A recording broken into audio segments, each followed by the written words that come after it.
तकरीबन कंपनी के 2000 मुलाजमीन में से 5% कंपनी के मालिक थे। उन्हें पार्टनर्स एसोसिएट्स कहा जाता था और उनकी पोजीशन बहुत मतलूब थी। पार्टनर्स बड़ी कमाई करते थे क्योंकि उनके पास सब पर इख्तियार था। वो सरबराहान ममलुकत और दीगर चीफ एग्जीक्यूटिव ऑफिसर्स के साथ मामलात करते थे जो अपने कंसल्टेंट से मुकम्मल राजदारी के सख्त ज़ाब्ते की तवक्को रखते थे। प्रेस से बात करना ममनू था, यह कबूल नहीं किया जाता था। बहुत से लोग हमारे हरीफों जैसे Arthur D Littlestone and Webster Brown and Root और हालीबर्टन से वाकिफ थे, लेकिन उन्होंने हमारे बारे में कभी नहीं सुना था। मैं हरीफों का लफ्ज़ हल्के से इस्तेमाल करता हूं क्योंकि मैन अपनी एक अलग लीग में था। हमने कभी कोई स्टोरेज शेड नहीं बनाया क्योंकि हमारे पास कोई साजो सामान नहीं था और हम इंजीनियर थे। हमने वजारत दिफा किसी फौजी सर्विस के साथ मुआहदा नहीं किया क्योंकि हम साबित फौजी थे। अपने पहले चंद महीनों में मैं ये समझ ना सका कि हम क्या करते हैं क्योंकि हमारा कारोबार बहुत मुख्तलिफ था। मुझे सिर्फ इतना बताया गया कि मैं इंडोनेशिया भेजे जाने वाले 11 अफराद की टीम का हिस्सा होऊंगा जो जावा जजीरे के लिए एक मास्टर एनर्जी प्लान बनाएगी। मैं जानता था कि इनार और दीगर लोग जो मुझसे नौकरी के बारे में बात करते थे वो मुझे यह कायल करने के ख्वाहिशमंद थे कि जावा की मईशत तरक्की करेगी, और अगर मैं तरक्की के मौके हासिल करना चाहता हूं तो मुझे ऐसी पेशगोइयां पेश करनी होंगी जो इस बात को जाहिर करें। इनार कहना पसंद करता था कि वो 4 से बाहर है। वो अपनी उंगलियां अपने सर के ऊपर नीचे करता, एक ऐसी मईशत जो आसमान छुएगी। इनार बहुत सारे मुख्तसर दौरानिए के सफ़र करता था। कोई उनके बारे में इसके मकाम के बारे में बात नहीं करता था।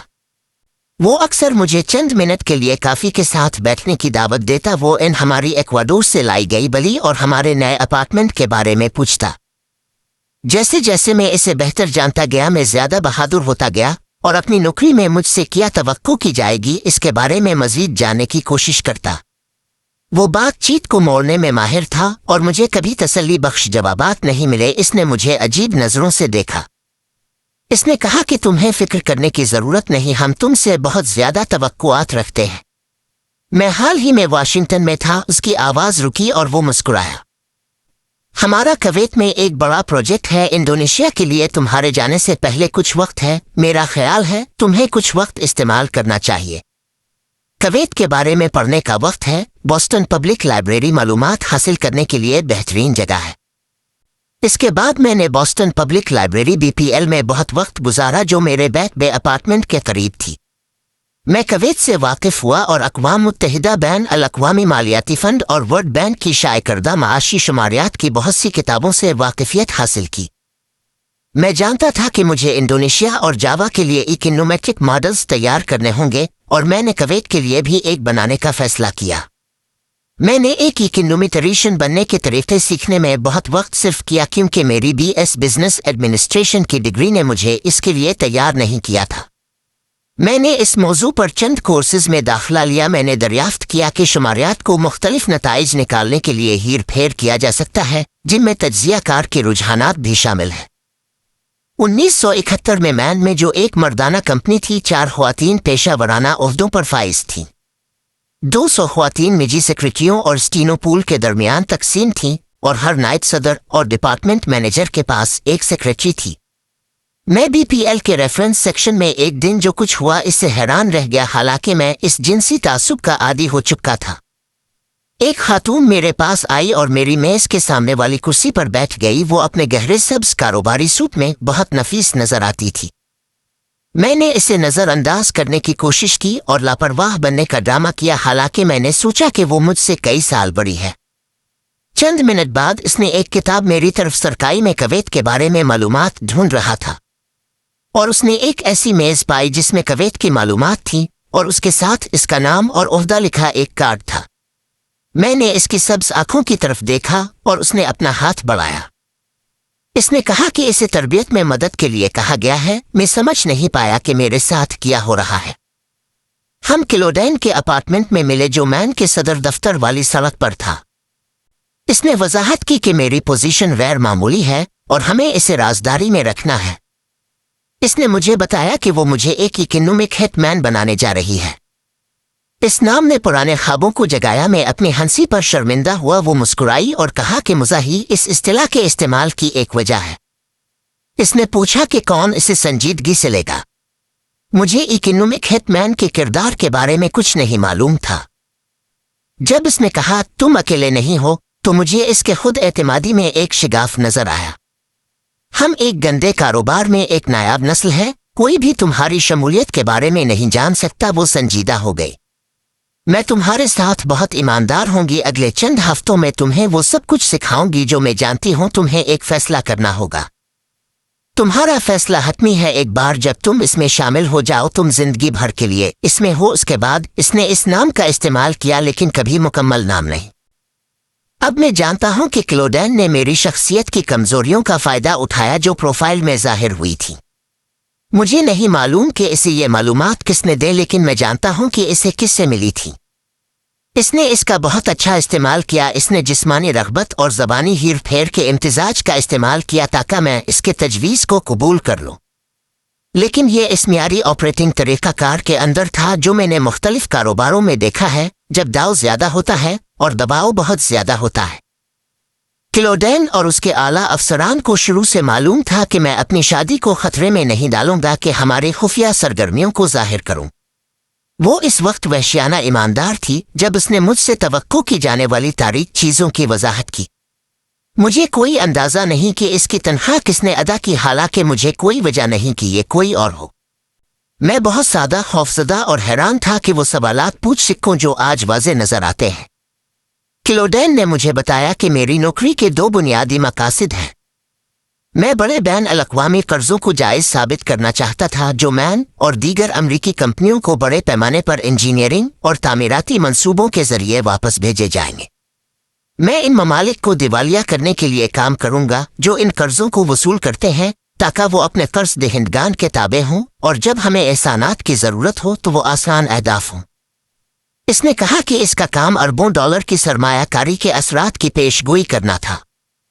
میں ایسی رپورٹس تیار کروں گا جو معاشی ترقی کی پیش گوئی کریں اور مختلف منصوبوں کے اثرات کا جائزہ لیں۔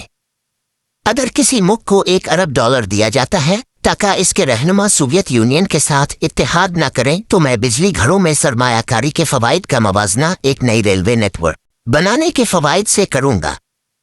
اگر مجھے بتایا جاتا کہ ملک کو ایک جدید برقی یوٹیلیٹی نظام حاصل کرنے کا موقع دیا جا رہا ہے تو میں یہ ظاہر کروں گا کہ اس سے ہونے والی معاشی ترقی قرض کو جائز ثابت کرتی ہے۔ مجموعی قومی پیداوار GNP اہم عنصر تھا جو منصوبہ GNP کی سب سے زیادہ اوسط سالانہ ترقی کا نتیجہ دیتا وہ جیتتا تھا۔ مجھے یہ دکھانا ہوگا کہ منصوبے کی ترقی سے GNP کو بہتر فوائد حاصل ہوں گے۔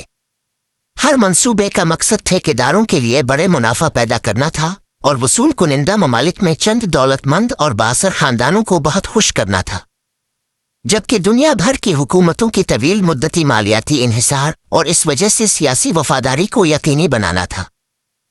قرض جتنا بڑا ہوتا اتنا ہی بہتر تھا۔ ملک پر قرض کا بوجھ اس کے غریب شہریوں کو دہائیوں تک صحت کی دیکھ بھال، تعلیم اور دیگر سماجی خدمات سے محروم رکھتا، لیکن اس کا کوئی حساب نہیں رکھا جاتا تھا۔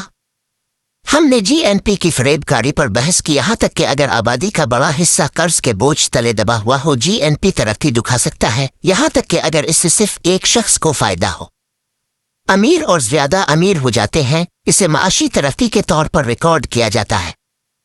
مین کے زیادہ تر ملازمین کا خیال تھا کہ ہم ممالک پر احسان کر رہے ہیں جب ہم بجلی گھر، شاہراہیں اور بندرگاہیں بناتے ہیں۔ ہمارے اسکولوں اور پریس نے ہمیں یہ سکھایا ہے کہ ہمارے اعمال کو خیراتی سمجھا جائے۔ میں نے لوگوں کو یہ کہتے سنا ہے، اگر وہ امریکی پرچم جلانے جا رہے ہیں اور ہمارے سفارت خانے کے خلاف مظاہرہ کرتے ہیں تو ہم ان کے ملک سے کیوں نہ نکل جائیں اور انہیں ان کی اپنے غربت میں چھوڑ دیں۔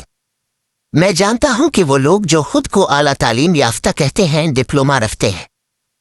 ہم دنیا بھر میں سفارت خانوں کی اس لیے قائم کرتے ہیں کہ ہم اپنے مفادات کی خدمت کریں۔ یہی وجہ ہے کہ امریکی حکومت نے پہلی واقعی عالمی سلطنت کے قیام کی حمایت کی اور اسے فروغ دیا۔ ہندوستانی جو اپنے زمینوں کے دفاع کے لیے لڑ رہے ہیں وہی کالونی باشندوں کی طرح ہیں جو یہ مانتے تھے کہ وہ شیطان کے خادم ہیں۔ میں چند مہینوں میں انڈونیشیا کے جزیرے جاوا کے لیے روانہ ہو جاؤں گا، جسے اس وقت دنیا کا سب سے زیادہ آبادی والا خطہ قرار دیا گیا تھا۔ انڈونیشیا ایک تیل سے مالا مال مسلم قوم اور کمیونسٹوں کا مضبوط گڑھ تھا۔ क्लोडेन ने कहा कि ये वियतनाम के बाद अगला डोमिनो है, हमें इंडोनेशिया को जीतना होगा। अगर वो कम्युनिस्ट ब्लॉक में शामिल हो गए तो ये अच्छा है। इसने अपनी उंगली अपने गिले पर फेरते हुए मुस्कुराया। तुम्हें मईशत की एक इंतहाई प्रमीद पेशगोई तैयार करनी होगी कि नए बिजली घरों और तकसीम के लाइनों के बनने के बाद ये कैसे तरक्की करेगी। इससे कर्जों को जायज करार दिया जाएगा। अगर तुम चाहो तो तुम दूसरे गैर मुल्की मंसूबों पर जा सकते हो। दुनिया तुम्हारी खरीदारी की टोकरी है। इसने मुझे खबरदार किया कि मेरा किरदार मुश्किल होगा। बैंकों के माहिरीन तुम पर नजर रखेंगे। वो तुम्हारी पेशगोइयों में सुराख करने के लिए तनख्वाह लेते हैं। उन्हें अच्छा दिखाना तुम्हें बुरा दिखाता है। मैंने क्लोडेन को याद दिलाया कि मैन टीम 10 दीगर मर्दों पर मुश्तमिल है। मैंने पूछा कि क्या उन्हें भी ऐसी ही तरबियत दी जा रही है। इसने मुझे बताया कि नहीं। इसने कहा कि वो इंजीनियर हैं। वो बिजली घर, तहसील और तकसीम की लाइनें, बंदरगाहें और ईंधन लाने वाली सड़कें डिजाइन करते हैं।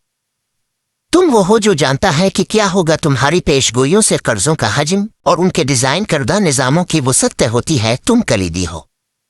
जब मैं क्लोडेन के अपार्टमेंट से निकला तो मुझे लगा कि मैं गलत काम कर रहा हूं। मेरे दिल में मुझे शक था। माजी की मायूसियां अभी तक मौजूद थी। मैन ने वो सब कुछ पेश किया जो मुझे कभी हासिल नहीं था। मैंने फैसला किया कि मजीद सीख कर मैं बाद में इसे बेनकाब कर सकता हूं, जो कि अंदर से काम करने का पुराना जवाब था। जब मैंने ये ख्याल क्लोडेन से शेयर किया तो वो उलझन में पड़ गई। पागलपन ना करो। एक बार जब तुम इसमें शामिल हो जाओ तुम कभी नहीं निकल सकते। तुम्हें खुद फैसला करना होगा। मैं समझ गया कि वो क्या कह रही थी और ये मुझे डरा रहा था। मैंने खुद को यकीन दिलाने के लिए कॉमनवेल्थ एवेन्यू पर चला और डॉर्टमूथ स्ट्रीट पर मुड़ गया कि मैं कोई अस्तना नहीं हूं। क्लोडेन और मैं एक बर्फीले दिन खिड़की पर बैठे। इसने कहा कि हम एक छोटा खुसूसी क्लब हैं। हमें ममालिक को अरबों डॉलर से धोखा देने की तनख्वाह मिलती है। तुम्हारा काम आलमी रहनुमाओं को एक ऐसी नेटवर्क में शामिल होने की तरगीब देना है जो अमरीकी तिजारी मफादात को फरोग देता है। रहनुमा कर्ज के जाल में फंस जाते हैं जो इन्हें वफादार रखता है। हम जब चाहिए उनसे अपनी ज़रूरियात पूरी कर सकते हैं। ये रहनुमा अपने लोगों के लिए सनती पार्क्स, बिजली घर और हवाई अड्डों को लाकर अपनी सियासी पोजीशन मजबूत करते हैं। अमरीकी इंजीनियरिंग और तामीराती कंपनियों के मालिकान भी इस सूरत हाल में हैं। इस दिन जब मैं क्लोडेन के अपार्टमेंट की खिड़की में आराम कर रहा था मैंने इस पेशे की तारीफ सीखी जिसमें मैं दाखिल होने वाला था। क्लोडेन ने वजाहत की कि किस तरह फौजी ताकत सल्तनतों की तामीर के लिए इस्तेमाल होती थी। दूसरी आलमी जंग के खात्मे के बाद फौजी हल बहुत खतरनाक हो गया क्योंकि सोवियत यूनियन का ज़हूर हुआ और एटमी तबाही का खतरा था। फैसला कुन लम्हा 1951 में आया जब ईरान ने बरतानवी तेल कंपनी के खिलाफ बगावत की। ये कंपनी ब्रिटिश पेट्रोलियम की पेशरू थी। मकबूल जमहूरी तौर पर मुंतखब ईरानी वजीर आज़म मोहम्मद मुसद्दिक ने तमाम ईरानी तेल के असासों को कौमी मलकियत में ले लिया। इंग्लैंड ने रियासत-ए मुत्तहिदा से मदद मांगी। दोनों ममालिक को फिक्र थी कि सोवियत यूनियन ईरान की तरफ से इक़दाम करेगा। वाशिंगटन ने मैरीन्स भेजने के बजाय एक CIA एजेंट रूजवेल्ट को भेजा। इसने धमकियों और रिश्वतों के जरिए लोगों को अपनी तरफ किया। इसने उन्हें पुरतशद्दुद मुजाहिरों और सड़कों पर हंगामों का एहतमाम करने के लिए तैयार किया, जिससे ये तासुर मिला कि मुसद्दिक न सिर्फ गैर मकबूल बल्कि नाअहल भी थे। मुसद्दिक के ज़वाल के बाद वो अपनी बाकी ज़िंदगी नज़रबंद रहे। पहलवी एक अमरीकी हामी आमिर था। मैं इस नए पेशे के सफ़ों में शामिल हो रहा था जिसके लिए रूजवेल्ट ने बुनियादें रखी थीं। रूजवेल्ट की हिकमत अमली ने मशरिक़ वस्ती की तारीख को नए सिरे से तरतीब दिया, यहाँ तक कि इसने सल्तनत बनाने की तमाम पुरानी हिकमत अमलियों को मतरूक कर दिया। ये इसी वक्त था जब महदूद गैर एटमी फौजी कार्रवाइयों के तजर्बात हो रहे थे जिनके नतीजे में कोरिया और वियतनाम में अमरीकी ज़िल्लत हुई। जिस साल मैंने नेशनल सिक्योरिटी एजेंसी का इंटरव्यू दिया ये वाज़ेह हो गया था कि आलमी सल्तनत के ख्वाब को पूरा करने के लिए रियासत-ए मुत्तहिदा को रूजवेल्ट की तरह की हिकमत अमलियों का इस्तेमाल करना होगा। सोवियत यूनियन को शिकस्त देने का यही वाहिद तरीका था। एक मसला था, रूजवेल्ट CIA के मुलाजिम थे। अगर वो पकड़ा जाता तो उसके नताइज संगीन होते। वाशिंगटन को मुतासिर न करने वाला तरीका ढूंढना जरूरी था क्योंकि इसने गैर मुल्की हुकूमत को गिराने की पहली अमरीकी कार्रवाई का एहतमाम किया था। 1960 की दहाई में एक और किस्म की इनकलाब देखा गया। बैन अल-अक़वामी कॉरपोरेशंस और कसीर अल-कौमी तंजीमों की बाइख्तियारी रियासत-ए मुत्तहिदा और हमारे यूरोपी बहन भाइयों ने मोहर अल-ज़िक्र को फंड दिया। روزویلٹ کے CIA ایجنٹ ہونے کے مسئلے کا حل اس وقت تک تیار ہو چکا تھا جب میں بوسٹن یونیورسٹی کے بزنس اسکول میں تھا۔ امریکی انٹیلیجنس ایجنسیاں شامل تھیں۔ ممکنہ طور پر ممکنہ اکنامک ہٹ مین کو بین الاقوامی کارپوریشنز کے ذریعے شناخت کیا جاتا اور ملازمت دی جاتی۔ حکومت کبھی ان کو تنخواہ نہیں دیتی، وہ نجی شعبے سے اپنی تنخواہیں وصول کرتے۔ اگر بے نقاب ہو جائے تو ان کا گندا کام حکومتی پالیسی کے بجائے کارپوریٹ لالچ کے طور پر دیکھا جاتا۔ جن کارپوریشنز نے انہیں ملازمت دی انہیں حکومتی ایجنسیوں اور ان کے کثیر القومی بینکنگ ہم منصبوں سے ادائیگی کی جاتی تھی۔ قانونی اقدامات کا ایک بڑھتا ہوا مجموعہ بشمول ٹریڈ مارک بین، الاقوامی تجارت اور معلومات کی آزادی کے قوانین حکومت کو کانگریسی نگرانی اور عوامی جانچ سے بچائیں گے۔ کلوڈین نے کہا کہ جب تم پہلی جماعت میں تھے تب سے یہ روایت شروع ہوئی تھی اور ہم اس کی اگلی نسل ہے۔